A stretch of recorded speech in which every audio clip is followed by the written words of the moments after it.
नमस्कार, grand news के खास कार्यक्रम रूबरू में आप सभी का स्वागत है। और जैसा कि आपको मालूम है कि हम इस कार्यक्रम के माध्यम से एक ऐसी हस्ती को आपके सामने लाते हैं जो अपने किसी न किसी कार्य से काफ़ी फेमस है, लोकप्रिय है और अपनी बेबाक बोली से वो ज़्यादा फेमस है। तो इस बार एक बार फिर हमारे साथ मौजूद हैं भारतीय जनता पार्टी के मीडिया प्रभारी और समाज सेवी KS चौहान जी। आइए हम उनसे मुलाकात करते हैं। सर, आपका हमारे कार्यक्रम में बहुत बहुत स्वागत है। जैसा कि आप सभी को मालूम है, चौहान जी अपनी बेबाक बोली को लेकर के इन दिनों काफ़ी फेमस हैं और आज भी हम उनसे कुछ राजनीतिक मुद्दों पर चर्चा करने वाले हैं। तो आइए देखते हैं कि किस तरह से वो हमारे सवालों के जवाब देते हैं। सर, आप एक समाज सेवी हैं। मैं सबसे पहले ये पूछना चाहूँगी कि ये दो अलग अलग पार्ट हैं। बीजेपी मीडिया प्रभारी भी हैं आप, समाज सेवा की दिशा में भी आप काफ़ी कार्य करते हैं। दोनों चीज़ों को कैसे मैनेज करते हैं? देखिए, सामाजिक कार्य का हिस्सा है राजनीति जी। हम लोग अलग अलग समझते हैं उसे जी। लेकिन हम मीडिया प्रभारी बन के भी जो पार्टी का काम कर रहे हैं, पार्टी का काम क्या है? पार्टी का काम भी तो एक समाज की सेवा ही करना है। जी। और मेन बात जो होती है, जो आज तक हमारे जितने भी तीर्थंकर हैं और जितने भी गुरु हुए हैं, गुरु गोविंद सिंह जी, हमारे कबीर जी और बाकी जितने भी लोग हुए हैं, महापुरुष हुए हैं, उन्होंने सिर्फ एक ही काम किया है और वो काम किया है जागरूक करने का काम। जी। जैसे ही, और हमारा पूरा दायित्व भी यही होना चाहिए कि हम लोगों को जागरूक कर सकें, कि बुराइयों पे जागरूक कर सकें, अच्छाइयों पे जागरूक कर सकें। हमारी या मान लीजिए कोई एक योजनाएं ही हैं, भले वो राज्य सरकार की हो, भले वो केंद्र सरकार की हो, हम वो उनके तक पहुंचा सकें, अंत्योदय तक पहुंचा सकें जिनको उनकी जरूरत है।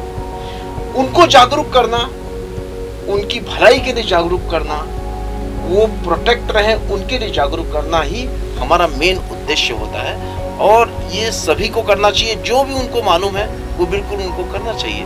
तो राजनीति और सामाजिक कार्य जो होता है जी। वो दोनों एक ही हैं और सामाजिक कार्य का हिस्सा है राजनीति। जी। सामाजिक कार्य एक बहुत बड़ा फील्ड है, उसका हिस्सा है राजनीति, जिसके अंडर में रह के हम सामाजिक सेवा करते हैं। जी।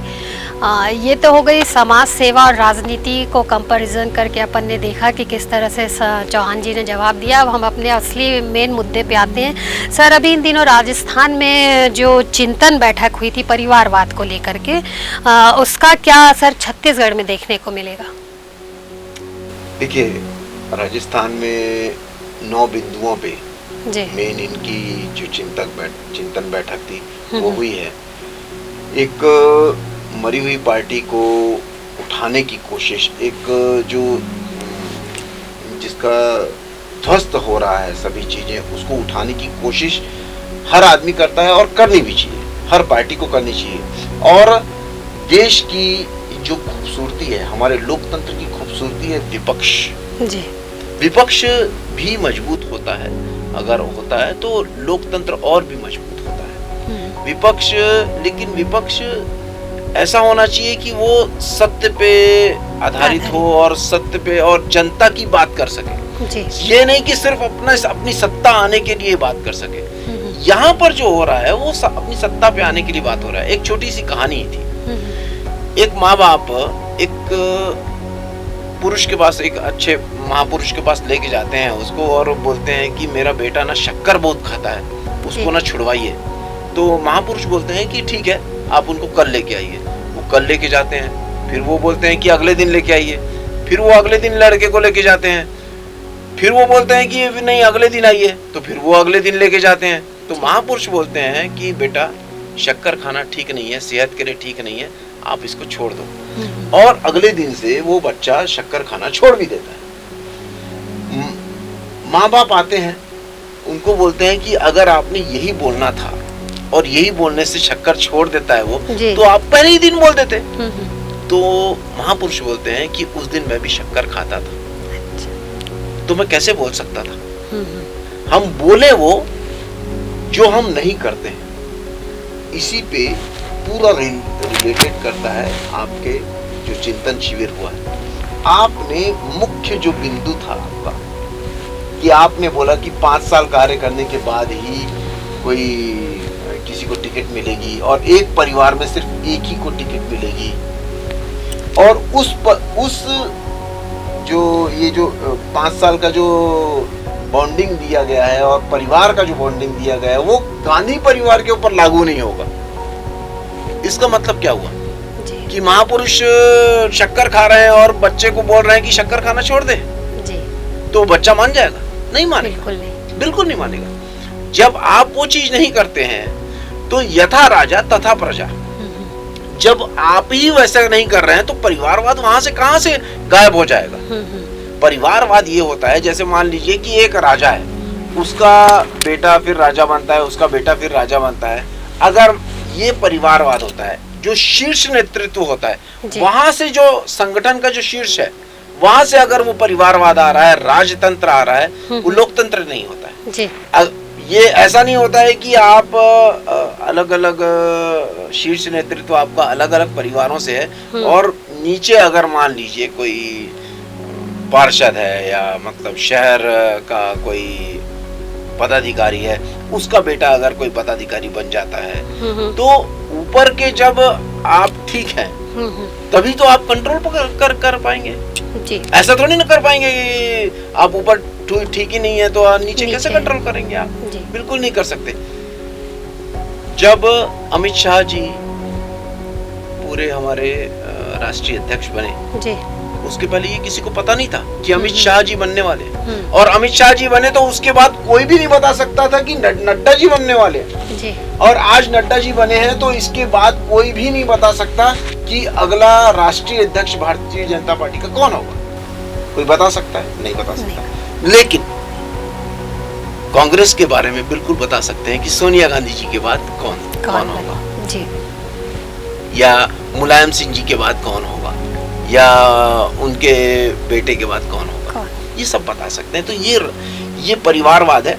और ये जो इनकी जो लड़ाई है आज सत्ता में आने की नहीं है, आज विपक्ष में रहने की लड़ाई। ये अपना विपक्ष का जो पद है वो भी खोते जा रहे हैं। इस वजह से ये पूरा संघर्ष कर रहे हैं कि हम कम से कम विपक्ष में तो रहें, बने रहे, किसी में तो बने रहे जी जी। सर, इन दिनों आपका एक वीडियो काफी वायरल हो रहा है जिसमें आपने अरुण वोरा जी को लेकर के टिप्पणी की है, विधायक महोदय को लेकर के टिप्पणी की है, उसमें क्या कहना चाहेंगे आप? मैंने परिवारवाद के बारे में बोला जी, था जी। मैं सिर्फ अरुण वोरा जी के बारे में नहीं बोल रहा था, मैं एक कांग्रेस पार्टी के जो परिवारवाद चल रहा था जी, उसके बारे में बोल रहा था जी। और आप खुद देखिए कि मतलब ये आप उस वीडियो में जो प्रवक्ता बोल रहे थे कि नाम गिनवा रहे थे ऐसा ऐसा ऐसा, लेकिन मैंने उनको बोला कि मैंने भी एक उदाहरण के तौर पे वोरा जी का नाम लिया कि और भारत में ये एक पहला घर है जो 1972 से लेकर अभी तक जी, एक ही शहर में एक ही घर में टिकट मिल रही है, एक ही शहर में एक ही घर में टिकट मिल रही है। और ये उसमें पहली बार हुआ है कि 3 बार हारने के बाद लगातार चुनाव हारता है, चुनाव हारते हैं, सब लोग हारते हैं, फिर लड़ते हैं, फिर जीतते हैं, फिर हारते हैं, लेकिन लगातार 3 बार हारने के बाद चौथी बार भी आप टिकट दे रहे हैं, तो ये परिवारवाद है जी, ये परिवारवाद है। आप क्या आपके पास और कोई प्रतिभावान आदमी नहीं है जो टिकट पाने के लायक हो? ये एक्चुअली हमारे को कांग्रेस पार्टी से कोई लेना देना नहीं। हम भारतीय जनता पार्टी के पहले हम शहर के एक नागरिक हैं। हम पहले ये क्वेश्चन जो है ये शहर के एक नागरिक का क्वेश्चन कि क्या विधायक के लिए आपको ये इतने 60,000 घर हैं हमारे दुर्ग शहर, 60,000 घर में सिर्फ एक ही घर आपको टिकट देने के लिए मिल रहा है पिछले 50 साल से लगातार, जबकि वो 3 बार हार चुके हैं, चौथी बार वो फिर से टिकट मिली उनको। हमको कांग्रेस पार्टी से कोई लेना देना नहीं है, लेकिन एक अच्छा विधायक मिले, एक अच्छा जनप्रतिनिधि मिले, ये हमारा बिल्कुल ये इस पे हम क्वेश्चन, हम बिल्कुल, हमारा दायित्व है उठाना, हमारा अधिकार भी है उठाना इस पे। लगातार जिस तरीके से परिवारवाद की बात हो रही है उस पर सही बात है, वास्तव में जैसा आपने कहा वो बिल्कुल ठीक कहा है। अभी वर्तमान में जो पानी की समस्या सर चल रही है, आए दिन आप भी खुद देख रहे होंगे कि पानी की समस्या को लेकर के आए दिन घेराव हो रहे हैं नगर निगम के और लोग परेशान हो रहे हैं, तो उसमें नगर निगम उसे हैंडल नहीं कर पा रही है या फिर ये जनता को जानबूझकर त्रस्त करने का इरादा है? जानबूझकर इसलिए क्योंकि 1.5 साल बचा हुआ है जी अभी चुनाव में, ठीक जी। और हर आदमी जानता है कि नगर निगम जो है वो किसके इशारों पे चल रहा है। वो बोलते हैं उठ तो उठते हैं, वो बोलते हैं बैठ तो बैठते हैं, वो बोलते हैं कि ऐसा मुंह करके बैठना है तो ऐसा मुंह करके बैठते हैं, वो बोलते हैं ऐसा मुंह करके बैठना है तो ऐसा मुंह करके बैठते हैं जी। वो बोलते हैं कि नल का आधा खोलना है इस घर का तो आधा खोलता है, कहीं फोर्सफुली खोलना है तो वहां खोलता है। मतलब तुष्टीकरण की राजनीति है। राजनीति के लिए आप जल जैसी चीजों को वितरण कर रहे हैं जो कि हमारा जन्म सिद्ध अधिकार है जी, ये हमारे को प्रकृति से मिला है। बिल्कुल। वो आप कौन होते हैं उसको रोकने वाले? अगर आपको ये दे रहे हैं, आप पूरी व्यवस्था कर रहे हैं तो सभी वार्डों में एक जैसा होना चाहिए। बिल्कुल। आज किसी भी वार्ड में जिसमें कांग्रेस पार्टी का पार्षद है, अगर वो जीता हुआ है और वो एक फोन करता है कि नल इस जगह नहीं नल नहीं आ रहा है, पानी नहीं आ रहा है, तो तुरंत उसका एक्शन किया जा रहा है। और भारतीय जनता पार्टी या निर्दलीय कोई पार्षद फोन करता है तो उसको चप्पल खींचना पड़ता है। ये कहाँ की इंसानियत है? सिर्फ इसलिए कि आपका पार्षद वहां पर चुन के नहीं आया है, आप उनको तंग करना चाहते हैं कि आने वाले 1.5 सालों के बाद आप वहां पर कांग्रेस को वोट दें और उसके बाद आपको पानी ठीक से मिलेगा। ये कहाँ की इंसानियत है? आप पहले जब आप चुनाव जीत जाते हैं, सबसे पहले तो हम यही भूल जाते हैं कि हम चुनाव जीतने के पहले क्या थे और चुनाव जीतने के बाद क्या हो जाते हैं। चुनाव जीतने के बाद आप एक जनप्रतिनिधि हैं, आप राजनेता नहीं है, आप जनप्रतिनिधि हैं और आपको किसी ने वोट दिया है नहीं दिया है, या वो वोट देने ही नहीं गया है, या वो नोटा में दे के आया है, उसके सबके प्रति आपकी जवाबदारी है। बिल्कुल। और सबको जल देना आपकी पहली प्राथमिकता होनी चाहिए। लेकिन आप सिर्फ और सिर्फ अपने वोटों के लिए, अपनी जो 1.5 साल के बाद आपको चुनाव लड़ना है उसके लिए आप कहीं पानी सप्लाई करवा देते हैं, कहीं नहीं करवाते हैं, सिर्फ और सिर्फ राजनीति। बिल्कुल ऐसा अभी जो प्रदर्शन हुआ था उसमें भी सर सुनने को मिला ऐसा कि जिस वार्ड में बीजेपी पार्षद है वहां पर जो है पानी की समस्या काफी बनी है जी। अरे इन्होंने तो बीना जी, इन्होंने तो जो राशन जो वितरण कर रहे थे ना जी जी कोरोना काल में, उसमें तक उन्होंने पार्शियलिटी की। जहां पर कांग्रेस के पार्षद थे वहां पर ज्यादा राशन जा रहा था, और जहां पर निर्दलीय पार्षद थे और जहां पर भारतीय जनता पार्टी के पार्षद थे, दूसरे दल के पार्षद थे, वहां पर राशन जा ही नहीं रहा। पार्षदों ने अपने दम पे जो जुगाड़ हो पा रहा था वो किया, और यहाँ पर उन्होंने वाह वाली लूटी। आपने 1 रुपया भी अपने घर से ला के लगाया क्या? या आपका जो राशन जो उस समय वितरण हो रहा था, या आज आपका जो पानी यहाँ पर वितरण हो रहा है, पानी अगर सब जगह जा रहा है, उसमें आपके घर का 1 रुपया लग रहा है या आपकी पार्टी का 1 रुपया लग रहा है क्या? नहीं लग रहा है, बिल्कुल नहीं। और इस पानी में हर दुर्ग शहरवासी का हक है, जो कि व्यवस्था देना नगर निगम के दायित्व है। लेकिन नगर निगम चूंकि एक हाथ से की डोर की कठपुतली बना हुआ है, उसके हिसाब से ही इन्होंने करना है, और सिर्फ राजनीति करने के लिए ये कहीं पानी दे रहे हैं और कहीं पानी नहीं दे रहे हैं। और इनमें दम है तो जहां पर पानी नहीं आ रहा है उसको ये मत देखे कि उसका किसका क्षेत्र है, इसमें हमारे को वोट मिला है कि नहीं मिला है। जहां पर आपको कांग्रेस में वोट कम मिलता है वहां पर आप पानी कम देंगे क्या? वहां से आप टैक्स नहीं लेते? टैक्स लेते हैं ना, बिल्कुल। तो फिर वहां पर आप पानी क्यों नहीं देंगे? वहां की आप सड़कें क्यों नहीं ठीक करवाएंगे? इनके खुद के पार्षद ने, मदन जैन जी ने इनके ऊपर आरोप लगाया है जी, सामान्य सभा में। हाँ, सामान्य सभा में उन्होंने आरोप लगाया है, इनके खुद के पार्षद ने जी। और उनको साइड कर दिया गया है कि आप पार्टी के हिसाब से नहीं चल रहे हैं। पार्टी के हिसाब से नहीं चल, मदन जैन जी अपने आप में सक्षम है और वो पार्टी के हिसाब से नहीं, वो जनता के हिसाब से चल रहे हैं जी। एक सही आदमी है और वो एक जनप्रतिनिधि का होने का पूरा दायित्व निभा रहे हैं। बिल्कुल। मतलब कहीं ना कहीं ये देखने को मिल रहा है कि पक्ष और विपक्ष के चक्कर में जो है वो जनता जो है बीच में पिस रही है, चाहे वो पानी के लिए हो, चाहे वो सड़क के लिए हो, चाहे बिजली के लिए। देखिए, विपक्ष तो हमेशा ही अपना दायित्व निभाएगा, अपनी आवाज उठाएगा। विपक्ष की आवाज क्या होती है? विपक्ष की आवाज होती है एक आम आदमी की आवाज। जी। अगर आप सही काम कर रहे हैं तो विपक्ष कोई बात उठा ही नहीं सकता। जी, सही बात कोई है। मुद्दा ही नहीं होगा उसके नहीं पास। होगा जी। आप आज किल्लत है पानी की, आज सड़क की प्रॉब्लम है, तभी तो ये सब चीजें उठाई जा रही हैं। यदि आप अपने दायित्वों को अगर अच्छे से निभा रहे हैं तो बोलने का किसी को फिर मतलब ऐसा मौका ही ना मिले। राइट। है कि क्या नहीं? होता है कि एक होता है प्लानिंग जी, और एक होता है इम्प्लीमेंटेशन। इम्प्लीमेंटेशन तब होता है जब उसके पीछे इंटेंशन होता है जी, और इंटेंशन आपका सही है जी, तो इम्प्लीमेंटेशन भी सही होगा बिल्कुल। और उस चीज को वो अंत्योदय तक पहुंचेगा, आखिरी व्यक्ति तक पहुंचेगा जिसका वो हक है। जी। हम उसके ऊपर कोई एहसान नहीं कर रहे।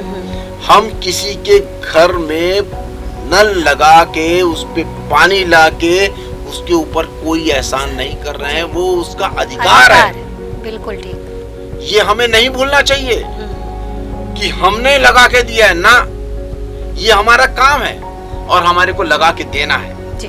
और आप लगा के नहीं दे रहे। जहाँ जिस क्षेत्र में आपको वोट कम मिला है वहां पर आप पानी नहीं दे रहे। आप सर्वे कर लीजिए, ऐसी चिन्हित करके उन्होंने निकाल के रखी हुई है जहाँ पर आप पानी ठीक से नहीं दे रहे। सिर्फ वही है जी, और कुछ नहीं। सर, आजकल अफसरशाही को लेकर के अफसरशाही काफ़ी बढ़ गई है और अंडर टेबल जो है जिस तरीके से चल रहा है, ऐसा क्यों है? देखिए, ये अफसरशाही और अंडर टेबल जो होता है वो व्यवस्था का दोष होता है जी। व्यवस्था बनाई जाती है और व्यवस्था, जैसे हमारी एसीबी थी, एंटी करप्शन ब्यूरो, जिससे हम रंगे हाथों पकड़वाते थे, जिसमें अगर कोई पैसा लेता था तो उसके हाथ में पाउडर आ जाता था और वो लाल हो जाता था। तो एसीबी जब से भूपेश सरकार आई तब से एसीबी का एक भी केस नहीं दिखाई दिया होगा। वहीं एसीबी मध्य प्रदेश में बहुत ज्यादा एक्टिव है। वहां पर क्या बोलते हैं, एकदम लगाम लगा के रखी हुई है। क्यों? क्योंकि वहां पर की राज्य सरकार जो है वो उनका साथ दे रही है। एसीबी को फुल अथॉरिटी है कि आपको जो ये अफसरशाही और जो अंडर टेबल की जो लेते हैं वो उनको खत्म करना है, रिश्वत खत्म करनी है जी। एक भी केस अगर होता है जी। तो उसका असर पूरे राज्य में होता है। अब यहाँ तो असर हो ही नहीं रहा है। यहाँ पर तो क्या हो रहा है कि एसीबी वाला के ऊपर अगर आप जाके वो दे के आएंगे, आवेदन दे के आएंगे, तो प्रार्थी जैसे आवेदन दे के आता है जी। उसको बहुत गुप्त रखा जाता है। जी जी। किसके ऊपर कार्रवाई होनी है उसको एक दिन पहले ही पता चल जाता है। जी बिल्कुल। इसीलिए तो पकड़ा नहीं रहे लोग। वो उस दिन आता नहीं है, वो अधिकारी उस दिन आता नहीं है जी। वो इस बात से पता रहता है। इन लोग जाते भी हैं दिखाने के लिए कि हम लोग जा रहे हैं, लेकिन वो वहां जाके फेल हो जाता है। इसी वजह से तो आज तक एसीबी 3.5 साल हो गए, 3.5 साल में एसीबी एक भी रंगे हाथों नहीं पकड़ पाया है। जी। धड़ल्ले से ये सब चीजें चल रही हैं और एसी भी शांत बैठा हुआ है। पहले से ही लोग सतर्क हो जा रहे हैं, सतर्क नहीं पता चल जाता है, पता चल जा रहा है तो वो सतर्क हो जा रहे हैं, आते ही नहीं है जी, उस दिन अपनी कुर्सी में बैठते ही नहीं है जी बिल्कुल बिल्कुल बिल्कुल। सर कल का जो जेल भरो आंदोलन है वो उसके पीछे बीजेपी सिर्फ दिखावा कर रही है या सही में जनता की समस्याओं को लेकर के वो इस कार्य को कर रही है? बीजेपी का हर काम दिखावा नहीं जी, हर काम जनता के लिए होता है जी, और कोई भी दिखावा नहीं होता। क्योंकि ये वाला जो कल का जो जेल भरो आंदोलन का जो हमारा कार्यक्रम है जी, वो एक ऐसा कार्यक्रम है कि ये एक आम जनता की परेशानी से जुड़ा हुआ है। आज आप देखेंगे मितानिन बहनें धरना दे रही हैं, आज आप देखेंगे मनरेगा के जो मजदूर कर्मचारी हैं उन लोग बहुत धरना दे रहे हैं। आज आप देखेंगे अनियमित कर्मचारियों ने बहुत ज्यादा धरना कर रहे हैं। आज आप देखेंगे एनआरडीए के किसान जो हैं वो वहाँ पर बैठे हुए हैं, उनका तंबू उखाड़ दिया गया था।